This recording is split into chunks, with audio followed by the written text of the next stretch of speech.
Hello, welcome to chapter 8 of The Shack. Mac followed Sarayu as best he could, out the back door and down the walkway past the row of firs. To walk behind such a being was like tracking a sunbeam. Light seemed to radiate through her and then reflect her presence in multiple places at once. Her nature was rather ethereal, full of dynamic shades and hues of colour and motion. No wonder so many people are a little unnerved at relating to her, Mac thought. She obviously is not a being who is predictable. Mac concentrated instead on staying to the walkway. As he rounded the trees, he saw for the first time a magnificent garden and orchard somehow contained within a plot of land hardly larger than an acre. For whatever reason, Mac had expected a perfectly manicured and ordered English garden. This was not that. It was chaos in colour. His eyes tried unsuccessfully to find some order in this blatant disregard for certainty. Dazzling sprays of flowers were blasted through patches of randomly planted vegetables and herbs, vegetation the likes of which Mac had never seen. It was confusing, stunning, and incredibly beautiful. From above, it's a fractal, Sarayu said over her shoulder with an air of pleasure. A what?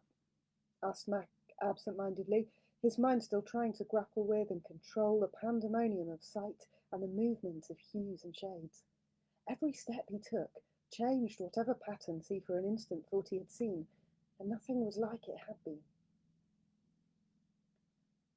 A fractal, something considered and simple and orderly, that is actually composed of repeated patterns no matter how magnified.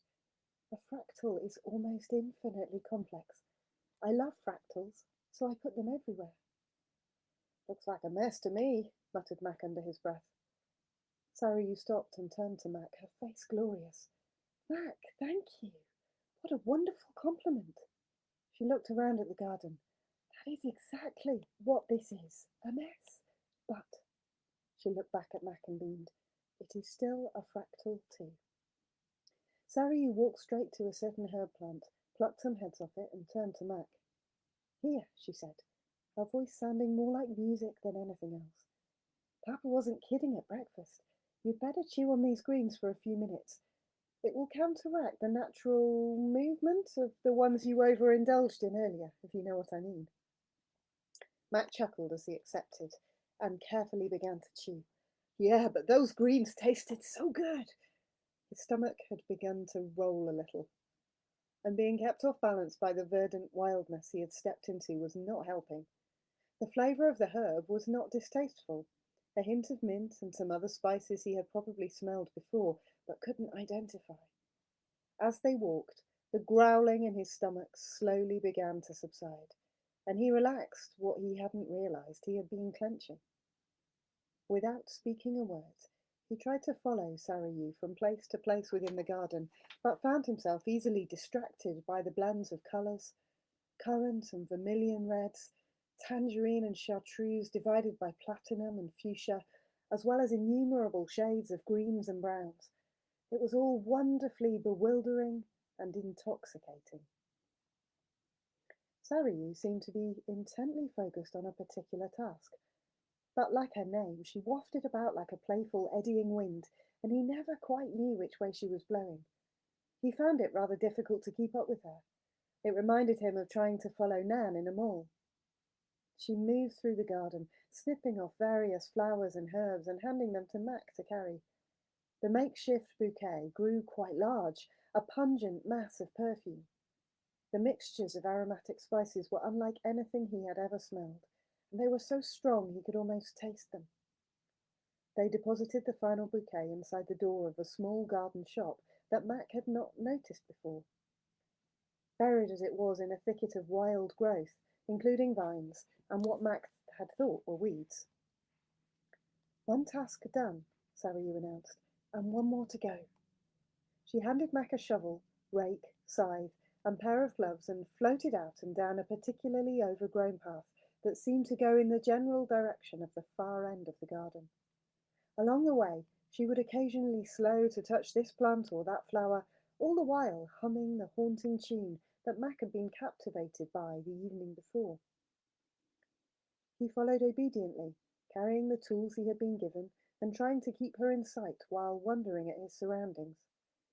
When she stopped, Mac almost ran into her, distracted as he was looking around. Somehow she had changed, now dressed in work clothes, jeans with wild designs, a work shirt and gloves. They were in an area that could have been an orchard, but not really.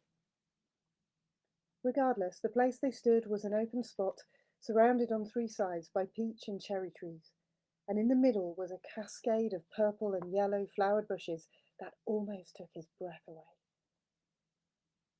Mackenzie, she pointed directly at the incredible purple and yellow patch. I would like your help clearing this entire plot of ground. There is something very special that I want to plant here tomorrow, and we need to get it ready. She looked at Mac and reached for the scythe. You can't be serious! This is so gorgeous and in such a secluded spot! But Sarayu didn't seem to notice. Without further explanation, she turned and began destroying the artistic display of flowers. She cut cleanly, seemingly without any effort. Mac shrugged, donned his gloves, and began raking into piles the havoc she was wreaking. He struggled to keep up. It might not be a strain for her, but for him it was labour. 20 minutes later the plants were all cut off at the roots, and the plot looked like a wound in the garden. Mac's forearms were etched with cut marks from the branches he had piled in one spot. He was out of breath and sweating, glad to be finished. Sarayu stood over the plot, examining their handiwork.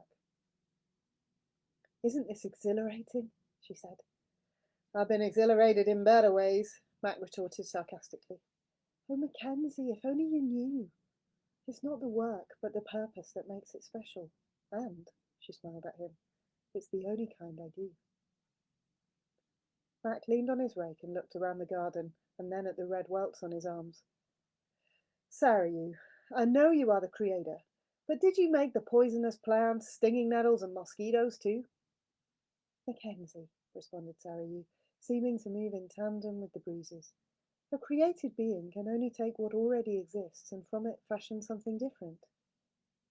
So you are saying that you created everything that actually exists, including what you consider to be the bad stuff. Sarayu completed his sentence. But when I created it, it was only good, because that is just the way I am. She seemed to almost billow into a curtsy before resuming her task. But, Mac continued, not satisfied, then why has so much of the good gone bad? Now Sarayu paused before answering. You humans, so little in your own eyes. You are truly blind to your own place in the creation. Having chosen the ravaged path of independence, you don't even comprehend that you are dragging the entire creation along with you. She shook her head, and the wind sighed through the trees nearby. So very sad, but it won't be this way forever.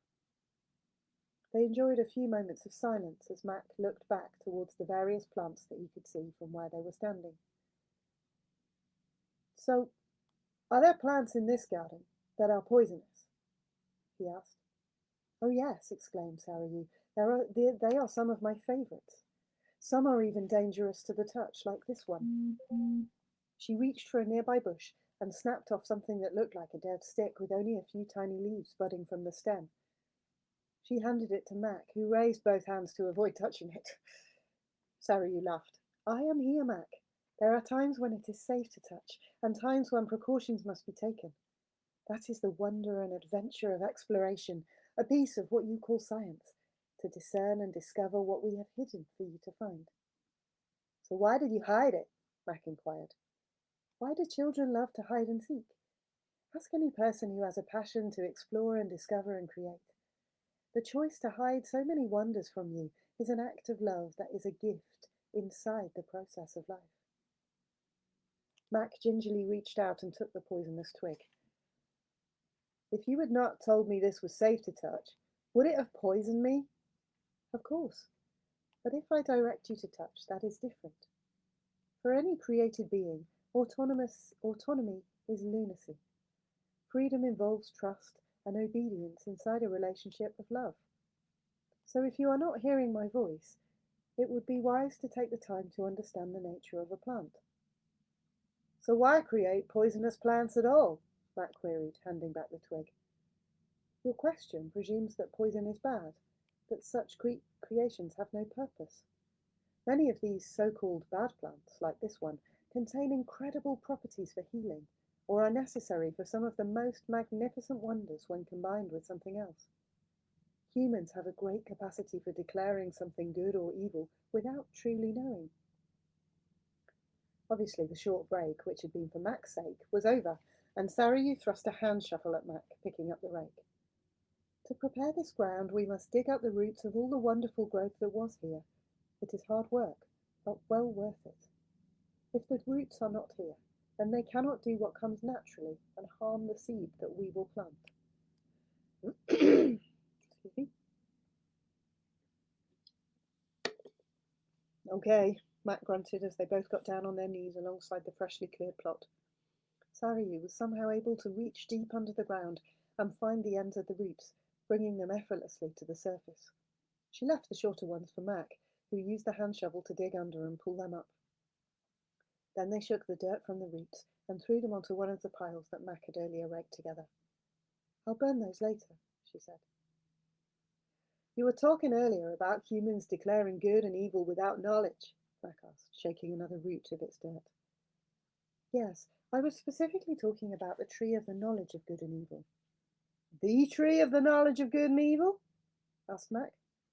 Excellent, she stated, seeming to almost expand and contract for emphasis while she worked.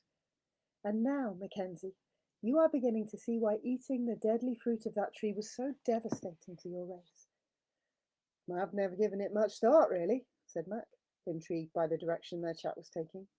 So, was there really an actual garden? I mean, Eden and all that? Of course. I told you I have a thing for gardens. That's going to bother some people. There are lots of people who think it was only a myth. Well, their mistake isn't fatal. Rumours of glory are often hidden inside of what many consider myths and tales. Oh, I've got some friends who are not going to like this, Mac observed as he wrestled with a particularly stubborn root. No matter.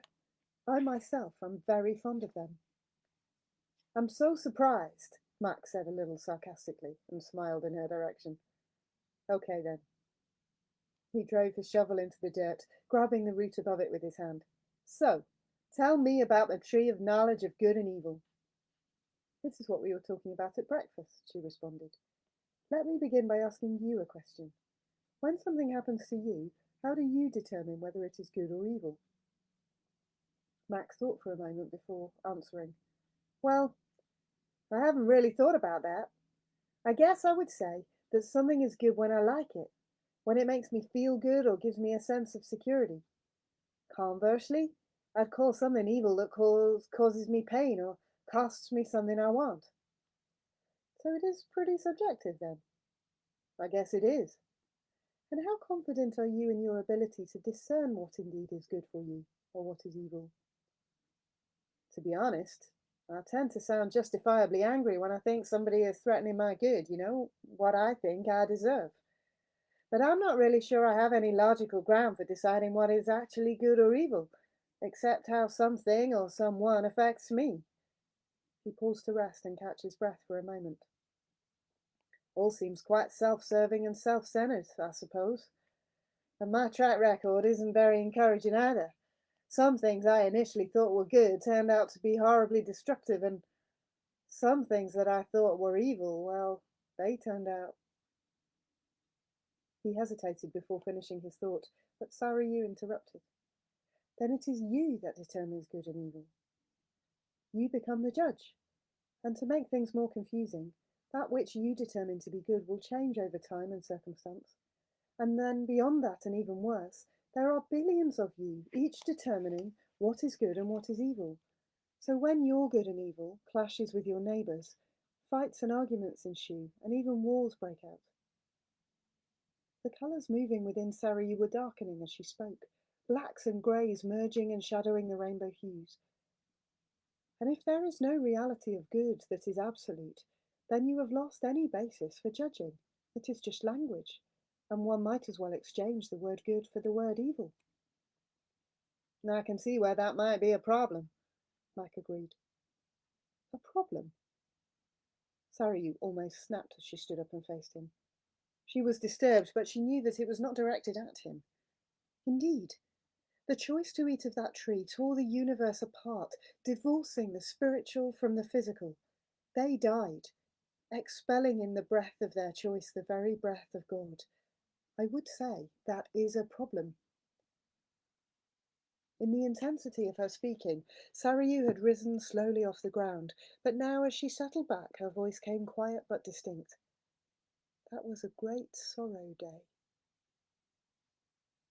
Neither of them spoke for almost 10 minutes while they worked. As he continued digging up roots and throwing them into the pile, Mac's mind busily worked to untangle the implications of what she had said. Finally, he broke the silence. I can see now, confessed Mac, that I spend most of my time and energy trying to acquire what I have determined to be good, whether it's financial security or health or retirement or whatever. And I spend a huge amount of energy and worry fearing what I've determined to be evil. Mac sighed deeply. Such truth in that, said Sarayu gently. Remember this. It allows you to play God in your independence. And that's why a part of you prefers not to see me. And if you don't need me at all to create your list of good and evil, but you do need me if you have any desire to stop such an insane lust for independence. So there is a way to fix it? You must give up your right to decide what is good and evil on your own terms. That is a hard pill to swallow, choosing to only live in me. To do that, you must know me enough to trust me, and learn to rest in my inherent goodness. Sarayu turned toward Mac. At least that was his impression. Mackenzie, evil is a word we use to describe the absence of good, just as we use the word darkness to describe the absence of light, or death to describe the absence of life. Both evil and darkness can only be understood in relation to light and good. They do not have any actual existence. I am light, and I am good. I am love, and there is no darkness in me. Light and good actually exist. So removing yourself from me will plunge you into darkness. Declaring independence will result in evil because apart from me, you can only draw upon yourself. That is death, because you have separated yourself from me, life. Wow, Mac exclaimed, sitting back for a moment. That really helps. But I can also see that giving up my independence right is not going to be an easy process. It could mean that, sorry, you interrupted his sentence again, that in one instance the good may be the presence of cancer, or the loss of income, or even a life. Yeah, but tell that to the person with cancer or the father whose daughter is dead, Mac postured, a little more sarcastically than he had intended. Oh, Mackenzie, don't you think we have them in mind as well? Each of them was the centre of another story that is untold. But Mac could feel his control getting away as he drove his shovel in hard. Didn't Missy have a right to be protected? No, Mac. A child is protected because she is loved, not because she has a right to be protected. That stopped him. Somehow, what Sarayu had just been saying seemed to turn the whole world upside down, and he was struggling to find some footing. Surely there were some rights that he could legitimately hold on to. But what about rights are where survivors go, so that they won't have to work out relationships, she cut in. But if I gave up, then you would begin to know the wonder and adventure of living in me, she interrupted him again. Mac was getting frustrated. He spoke louder. But don't I have the right to complete a sentence without being interrupted? No, you don't. Not in reality. But as long as you think you do, you will surely get ticked off when someone cuts you off, even if it's God. He was stunned and stood up, staring at her, not knowing whether to rage or laugh. Sarayu smiled at him. Mackenzie, Jesus didn't hold on to any rights. He willingly became a servant and lives out of his relationship to Papa.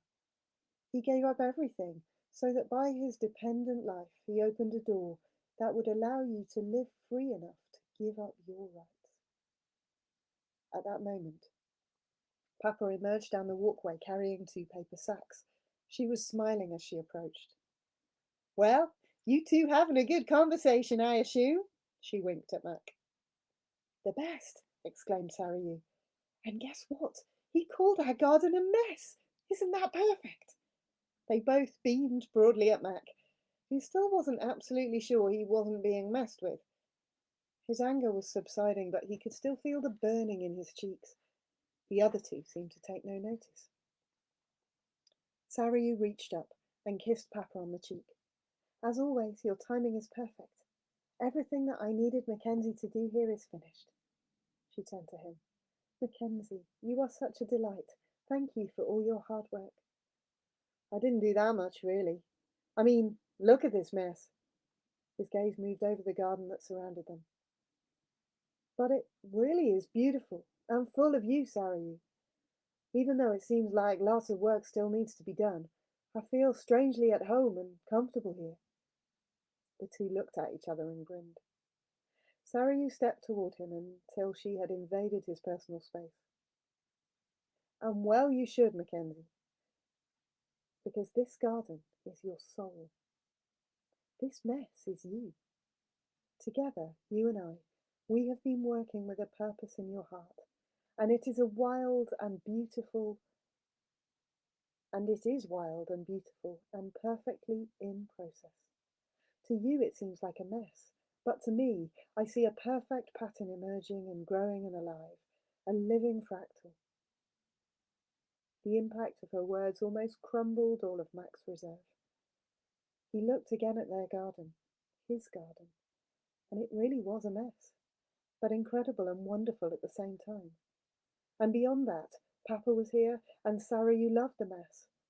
It was almost too much to comprehend, and once again his carefully guarded emotions threatened to spill over. Mackenzie, Jesus would like to take you for a walk if you want to go. I packed you a picnic lunch in case you get a little hungry. It'll tide you over till tea time. As Mac turned to accept the lunch bags, he felt Sarayu slip by, kissing his cheek as she passed. But he didn't see her go. Like the wind, he thought he could see her path, the plants bending in turn as if in worship. When he turned back, Papa was also gone, so he headed towards the workshop to see if he could find Jesus. It seemed they had an appointment.